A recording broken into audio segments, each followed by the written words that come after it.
जय जगन्नाथ पिलाने तो मानक मो यूट्यूब चैनल लिपो क्लासेस को स्वागत। आज वीडियो हम देखिए कि आधुनिक सभ्यतार समालोचना। आधुनिक सभ्यतार समालोचना कौन से विषय आज आम जाना। तो डेनगर चैनल पिलाने क्लास टू स्टार्ट करवा। जातिर पिता महात्मा गांधी विषय सर्वश्रेष्ठ सत्य तर वस्तु प्रति सफलता कि कौन साम्राज्यर निर्माण नुहे कि ध्वंस नुहे बरम ता सत्य और आदर्श संधान पर आत्मार व्याकुलता। तो जो गांधीजी सर्वश्रेष्ठ सत्य तर वस्तु प्रति सफलता आम गोटे वस्तु प्रति सफलता कि कौन साम्राज्यर निर्माण कि ध्वंस नुहे बरम हूँ सत्य आदर्श संधान से आत्मार व्याकुलता। जो मैंने आत्मार डाकर एपरी जीवन यात्रा कर मानविक संस्कृतिर इतिहास स्थायी स्थान पाई। तो जो मैंने कौन ना निज आत्मार डाकर माने आमर कौन भारतर स्वाधीनता आंदोलन में प्रवेश कर इतिहास कौन स्थायी स्थान पाई। समस्त को भूलीगला पर समय को सबू वीर भूली जाओ कि सत मैंने अमर जाते आम तो सब सब वीर मान भूली जाऊ कि जे सत मैंने थे तो से अमर हो रही जाता। ध्वंसकारी शक्ति समग्र पृथ्वीर मानव समाज को करायत्त करते महात्मा गांधी जीवन को बंचाई सरस सुंदर कर प्रयास आगामी दिन में स्मरण कर रखियो। किए कहते ना डॉक्टर सर्वपल्ली राधाकृष्णन। तो डॉक्टर सर्वपल्ली राधाकृष्णन एत गुड़े क्या प्रति कहते ना महात्मा गांधी प्रति। जातिर पिता महात्मा गांधी विषय सब सर्वश्रेष्ठ वस्तु प्रति सफलता से नुहे से कहते मनर जो आत्मार व्याकुलता रही सत्य आदर्श संधान से मुख्य कथा। तो एमती से डॉक्टर सर्वपल्ली राधाकृष्णन नाम जातिर पिता महात्मा गांधी एमती कही। तो गोटे माने कौन जुक्ति तो कहीपर गोटे मत रखी। मोहनदास करमचंद गांधी को उपक्रम देव जे आम गांधीजी सब दिग को आलोचना करने जो एक दुर्बल मनीष दीर्घ पथ अतिक्रम कर विश्वस्तरीय विशाल व्यक्तित्व कि सामाजिक न्याय और मानविक अधिकार अपराजय व्यक्तित्व कि निज गरीब अवहेलित जनता स्वार्थ द्वारा परिचित कराई अधानंगला सबू सदा निरवतार सहित निज चरका पर ध्यान केन्द्रित करने सहित ये महामानव मानव जाति को समस्त दुखर जंत्रणा मुक्ति देवाई अन्वेषण करुले। तो से सबू दिग को आम ध्यान देवा पड़ो जिते से जड़े दुर्बल मनीष को दीर्घपथ अतिक्रम कर विश्वस्तरीय विशाल व्यक्तित्व से जो कौन व्यक्ति को समान आखिरे देखुले गांधीजी। तत्कालीन ब्रिटिश प्रधानमंत्री विनस्टन चर्चिल गांधीजी को अवमानना करने अधदंगल व फकीर और पुराणा फंपपण बोली कही हतोत्साहित करने चेष्टा करते। तो नग्न फकीर बोली कही आमर विनस्टन चर्चिल जड़े ब्रिटिश प्रधानमंत्री थे किंतु यही महामानव जहाँ देखिए तत्कालीन नेता मैंने ग्रहण करते से ही राजद्रोही आईनज्ञ ब्रिटिश राजप्रसाद को जे ब्रिटिश सम्राट प्रतिनिधि समानतार शर्त हासिल आलोचना करते। तो जो मैंने गांधीजी को हतोत्साहित करते किंतु से जानते महामानव जहाँ देखिए तत्कालीन नेता मैंने घृणा करते माने ब्रिटिश से मैंने राजद्रोही आईनज्ञ ब्रिटिश राजप्रसाद से राजप्रसाद को जाकि ब्रिटिश सम्राट प्रतिनिधि समानतार शर्त हासिल करने से आलोचना करुले। ब्रिटिश विशिष्ट ऐतिहासिक विल डुरांट सभ्यतार गल्प चीन और भारत 20 शताब्दी प्रथमार्धर ऐतिहासिक विकास पर मंतव्य दे लिखिं चीन सन्यात सेन पदांक अनुसरण कर अस्त्र धारण कला एवं जापान अस्त्र स्वीकार कर अस्त्रहीन भारत इतिहास अभुक्त व्यक्ति को निज नेता भाव ग्रहण करते बिना बंधुक जड़े सन्थ आंदोलन जहाँकि समग्र विश्व को अदृष्ट परिमाण देता। तो कहले चीन सन्यात सेन पदांक अनुसरण कर से अस्त्र धारण कला और जापान अस्त्र स्वीकार कला तथा कि अस्त्रहीन भारत गोटे सन्थ बिना गोटे बंधुक गोटे सन्थ आंदोलन जहाँकि समग्र विश्व से गोटे अपूर्व दृष्टि दे देता। ये विप्लवी केवे जीशु ना नहीं ना कि एपरी कार्य करते जपर से भगवान जीशु बाणी को मर्म मर्म पाण से केवे जीशु ना नहीं ना कि कार ना नहीं ना कि से बाणी को मर्म मर्म पालन कर। आशीषर सेंट फ्रांसिस पर गांधीजी व्यतीत अनेक जन्म नहीं ना जे कि एपरी साधुता सरलता निर्मिलिप्तता और क्षमा द्वारा इतिहास निज स्वतंत्र पदचिन्ह छाड़ी जाइछन्ति। तो गांधीजी बेले किए एपरी साधुता सरलता निर्लिप्तता और क्षमा द्वारा कि जमी इतिहास केमती किए गोटे स्वतंत्र एमती पदचिन्ह छाड़ी चली जाना।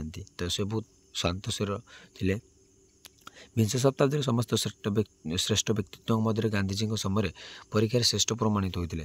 ଅପ୍ରତ୍ୟାଶିତ ଗଣହିଂସାର ଏକ ଶତାବ୍ଦୀ ପରେ ଅଧିକାଂଶ ତାଙ୍କ ମଧ୍ୟରେ ମାନବ ଜାତିର ଭଗବାନ, ଘୃଣାବିହୀନ ଭବିଷ୍ୟତ, କ୍ଷମତା ପାଇଁ ଲୋଭ ବଦଳରେ କ୍ଷମତାକୁ ସମ୍ମାନ ଦେଖିପାରିଥିଲେ। ସେ କ୍ଷମତାକୁ ଲୋଭ କରୁନଥିଲେ, ସେ କ୍ଷମତାକୁ ସମ୍ମାନ ଦେଉଥିଲେ। ଗାନ୍ଧିଜୀଙ୍କ ଚିନ୍ତାଧାରା ଓ କାର୍ଯ୍ୟରେ ଥିବା ରହସ୍ୟ ଦିନକୁ ଦିନ ବୃଦ୍ଧି ପାଇବାରେ ଲାଗିଛି ଏବଂ ତାଙ୍କର ବିଶ୍ୱବାସୀଙ୍କ ପାଇଁ ସନ୍ଦେଶ ସ୍ୱତନ୍ତ୍ର ଭାବେ ପ୍ରାସଙ୍ଗିକ। ଅନେକ ଦୃଷ୍ଟିରୁ ଗାନ୍ଧିଜୀ ପ୍ରହେଳିକା ହୋଇ ରହିଯାଇଛନ୍ତି। ତ ଗାନ୍ଧିଜୀକୁ ପ୍ରହେଳିକା ହୋଇ ରଖାଯାଇଛି। ତାଙ୍କ ଜୀବନ କାଳରେ ଗାନ୍ଧିଜୀକୁ ଜଣେ ବଲସେବିକ୍, ଜଣେ ଉତ୍ସାହୀ ବ୍ୟକ୍ତି, ଜଣେ ସମସ୍ୟା ସୃଷ୍ଟିକାରୀ, କଟପଚାରୀ, ଦୁର୍ବୋଧ ବ୍ୟକ୍ତିତ୍ୱ, ପ୍ରତିକ୍ରିୟାଶୀଳ ବିପ୍ଳବୀ, ସନ୍ଥ, ତ୍ୟାଗୀ, ତ୍ରାଣକର୍ତ୍ତା ଏବଂ ଏକ ଅବତାର ରୂପେ ବର୍ଣ୍ଣନା କରାଯାଇଛି। ତାଙ୍କର ମୃତ୍ୟୁ ପରେ ଦୁଇଟି କଥା ତାଙ୍କ ବିଷୟରେ ପ୍ରତିଷ୍ଠା ଲାଭ କରିଥିଲା। ସେଗୁଡ଼ିକ ହେଲା ପ୍ରଥମେ କହିଥିଲେ ପିଲାମାନେ ସେ ଭାରତର ଜାତୀୟ ପିତା ଭାବେ ପ୍ରତିଷ୍ଠିତ ହୋଇଥିଲେ। ଦ୍ୱିତୀୟତଃ ଭାରତ ବାହାରେ ସେ ଅହିଂସାର ଦୂତ ଭାବରେ ପ୍ରତିଷ୍ଠା ଲାଭ କରିଥିଲେ। ତ ସେ ଭାରତ ବାହାରେ ଅହିଂସାର ଦୂତ ହେଉଛନ୍ତି କିଏ ନା ଆମର କିଏ? ଗାନ୍ଧିଜୀକୁ କେବଳ ଏତିକି ପ୍ରଶଂସା କରି ରହିଯିବା ଆମର ସଂକୀର୍ଣ୍ଣ ମନୋଭାବ କିମ୍ବା ଗାନ୍ଧିଜୀଙ୍କ ବିଷୟରେ ଆମର ଜ୍ଞାନର ଦାରିଦ୍ର୍ୟତାଟା ପ୍ରମାଣ ଦିଏ। ଆମ ଗାନ୍ଧିଜୀଙ୍କ ବିଷୟରେ ଆମେ କିଛି ଜାଣିଛୁ, ଆମେ ଖାଲି କହିଦେବା ଗାନ୍ଧିଜୀ ହେଉଛନ୍ତି ଆମ ଜାତୀୟ ପିତା ଆଉ ସେ ହେଉଛନ୍ତି ଅହିଂସାର ଦୂତ। ଏ ଦୁଇଟା କହିଦେଲେ ଆମେ ଅଜ୍ଞାନୀ, ମାନେ ଆମେ ଗାନ୍ଧିଜୀଙ୍କ ବିଷୟରେ କିଛି ଜାଣିନେ ଭଳି ଲାଗେ।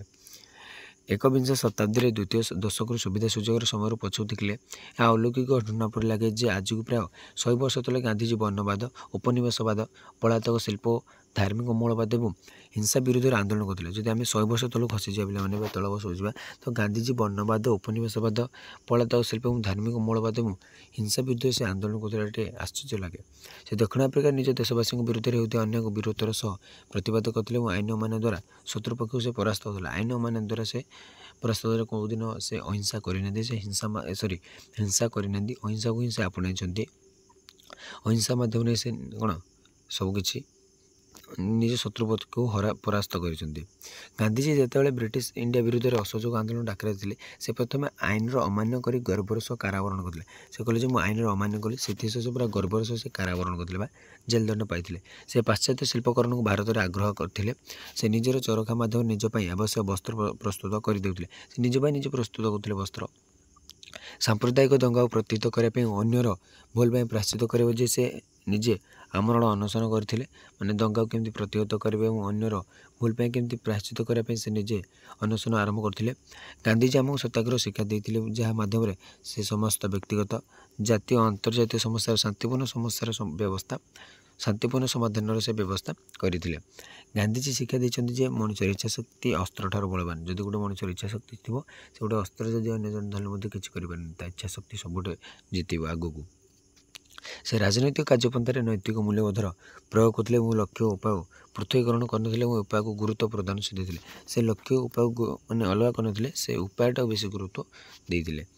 गांधीजी मध्य अनेक प्रभाव समन्वय देखा मिलता जहाँकि सत्याग्रह मध्यम निज लक्ष्य स्थल पहुँचापी से निर्देशित करता। सेगुड़ी मध्य एक गुजराट स्तुति, पालेस्टाइन नूतन टेस्टामेंट, रूसियार एक पुस्तक, अमेरिकार एक पम्पलेट, ब्रिटेन राजनैतिक अधिकार एक पुस्तक और अनेक ये समस्त प्रभाव गांधीजी नेतृत्व ने प्रेरणा देता। और गांधीजी गोटे जातिर मुक्ति विंश शताब्दी एक मोहनीय संग्राम कर अमर हो जाते। तो गांधीजी गोटे कौन गोटे जातिर मुक्ति माने भारतीय जातिर भारत मातार मुक्ति से गोटे मोहनीय संग्राम कर अमर हो जाते। गांधीजी पाठ्य संबंध एक बुद्धिजीवी नथिले, से जड़े विद्वान और दार्शनिक नथिले कि से जड़े तत्वविद नथिले, किंतु चिंताधारा असाधारण सृजन शक्ति थिला। मौलिकतः से जड़े कार्य विश्वास रखुते। से कार्य उपर बेसी फोकस रखुते। से कर्म ही भगवान बोली मानि नौले। से लेखनी मुनि अनेक लेखा लिखिं कि प्रत्येक लेखा ज्ञान आहरण बदले कर्म करने मार्गदर्शन किसी ज्ञान पाऊनी खाली कर्म करने पुस्तक जानिब। गांधीजी लेखा समय जटिल परिस्थिति सृष्टि होता समस्या गुड़िकर समाधान करने उद्दिष्ट थिला। से गुटे सब खाली कर्म करें केमती गोटे परिस्थिति आम सिचुएसन बाहर से सब लिखा जाता। गांधीजी पाखे किसी योजना कि कार्यक्रम थे से तुरंत कार्यकारी करुले और अन्य करने प्रवर्ताऊे। निजर चिंताधारा को जनप्रिय करने और जनसाधारण को निज चिंताधारा धारणा आड़ आकृष्ट करने गांधीजी का उपदेश वक्तृत्व देवा परिवर्ते निजे संस्कार को साजे अन्य उदाहरण साजुले। से निजे निजे सब कार्य करते पर से निर्भर करुन निज कार्य निज करुले। ଗାନ୍ଧିଜୀଙ୍କ ଚିନ୍ତାଧାରାର ଉପସ୍ଥାପନା ବା ଅଭିବ୍ୟକ୍ତି ଯାହା ହେଉନା କାହିଁକି ତାଙ୍କର ଚିନ୍ତାଧାରା ଓ ଧାରଣା ଗୁଡ଼ିକ ଥିଲା ନୂତନ ଯୁଗାନ୍ତକାରୀ। ତାଙ୍କର ଧାରଣା ଗୁଡ଼ିକ ଥିଲା ପ୍ରାୟ ଯୁଗାନ୍ତକାରୀ।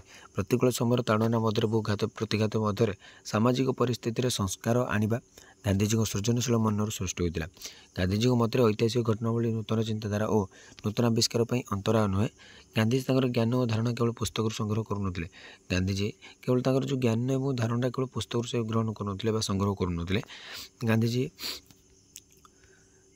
ଗାନ୍ଧିଜୀ ତାଙ୍କର ସମୟ କୌଣସି ପାଠକରେ ବହି ପଢ଼ି କିମ୍ବା ସଂଗ୍ରହାଳୟରେ ଦର୍ଶନରେ ଅତିବାହିତ କରୁନଥିଲେ। ତାଙ୍କର ଅଧିକାଂଶ ସେ ଜ୍ଞାନ ସେ ବାସ୍ତବ ଜୀବନରୁ ଅଭିଜ୍ଞତାରୁ ହାସଲ କରୁଥିଲେ। ସେ କୌଣସି ପାଠାଗାରରେ ଯାଉନଥିଲେ, ସେ ନିଜର ବାସ୍ତବ ଜୀବନରୁ ହିଁ ସେ ଜ୍ଞାନ ଆହରଣ କରୁଥିଲେ। ସେଥିପାଇଁ ସେ ନିଜର ଜ୍ଞାନକୁ ସାଧାରଣ ଜନତାଙ୍କ ସମ୍ମୁଖରେ ଜଣେ ଜ୍ଞାନର ଭାଷା ବଦଳରେ ଜଣେ ସାଧାରଣ ବୁଦ୍ଧିଜୀବୀର ଭାଷାରେ ସେ ପ୍ରକାଶ କରୁଥିଲେ। ସେ ଜ୍ଞାନ ଭାଷାରେ ନୁହେଁ, ସେ ଗୋଟେ ବୁଦ୍ଧିଜୀବୀ ଭାଷାରେ ସେ ନିଜର ଜ୍ଞାନଟାକୁ ଲୋକମାନଙ୍କ ଆଗରେ ପହଞ୍ଚାଉଥିଲେ। ସେ ସାଧାରଣ ମଣିଷର ନେତା ଥିଲେ ଓ ସେମାନଙ୍କ ସହିତ ନିଜ ସରଳ ଭାଷାରେ କଥା ହେଉଥିଲେ। ସେ ଗୋଟେ ସାଧାରଣ ମଣିଷମାନଙ୍କ ନେତା ଥିଲେ ଏବଂ ସେ ସରଳ ଭାଷାରେ ହିଁ କଥା ହେଉଥିଲେ। ଗାନ୍ଧୀ ସାଧାରଣ ମଣିଷର ଜ୍ଞାନ ବଦଳରେ ସେମାନଙ୍କର ଅଭିଜ୍ଞତା ଚିନ୍ତାଧାରା ଇନ୍ଦ୍ରିୟାନୁଭୂତିକୁ ପ୍ରଭାବିତ କରୁଥିଲେ।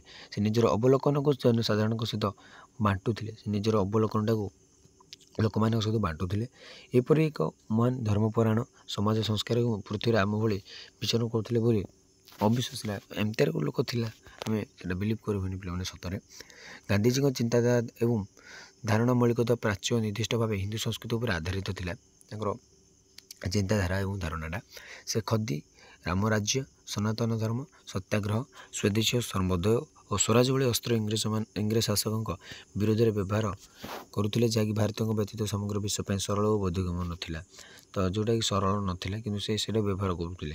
ଗାନ୍ଧିଜୀ ଇଂରେଜମାନେ ପ୍ରତିନିଧିତ୍ୱ କରୁଥିବା ଆଧୁନିକ ସଭ୍ୟତାର ବିରୋଧୀ ଥିଲେ। ତ ବର୍ତ୍ତମାନ ଯେଉଁ ମଡ଼ର୍ଣ୍ଣ ଡେ ଗୁଡ଼ିକ ଆସିଛି ବା ବର୍ତ୍ତମାନର ସେଗୁଡ଼ିକ ସେ ବିଶ୍ୱାସ ରଖୁନଥିଲେ ବା ବିରୋଧ କରୁଥିଲେ।